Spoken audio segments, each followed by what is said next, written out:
વાત આત્મસન્માનની છે? શું વાત કોઈ જ્ઞાતિ વિશેષના કલાકારોને સન્માનથી દૂર રાખવાની છે? શું વાત લોક સાહિત્યકાર અને ફિલ્મના કલાકારો વચ્ચે અલગ અલગ જે ગ્રુપ છે એની છે? આ તમામ મુદ્દાને સમજવા જરૂરી છે.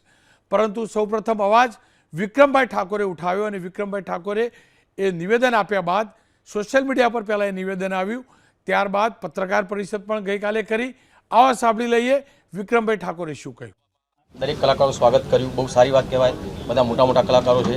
ઘણા સમયથી હું જોયું સરકારી બધા કાર્યક્રમો હોય એમાં ઠાકોર સમાજનો એક દીકરો કે દીકરી હોતા નથી. અમારા ઠાકોર સમાજને આ લોકો ઇગ્નોર કરી રહ્યા છે. વિક્રમભાઈની આ બાબતે હું એમને સમર્થન આપું છું. ગુજરાતના કલાકારોને તમે આમંત્રણ આપતા હોય ત્યારે કલાકારો બધા સરખા હોય છે. એમાં કોઈ પણ કોમના કલાકાર હોય એમની અવગણના ના થવી જોઈએ. તમામ બાબતોનો અભ્યાસ કરીને સરકારમાં જ્યાં જે કંઈ વાત કરવાની યોગ્ય જગ્યાએ વાત કરીશ. જે કંઈ બન્યું છે અચાનક બન્યું છે, સરકારનો કોઈ બદ ઇરાદો નહોતો.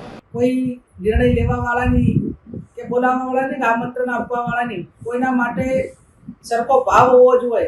એ ભાવ ક્યાંક ને ક્યાંક ઓછો દેખાણો છે, સમદ્રષ્ટિ ઓછી દેખાણી છે. એમની જે ભાવના છે, એમનો જે પ્રેમ છે એ ક્યાંક ને ક્યાંક કોઈ સમાજ માટે ઓછો દેખાતો હોય એવું મને પોતાને લાગે છે. વિક્રમભાઈની જે માગણી છે વ્યાજબી છે.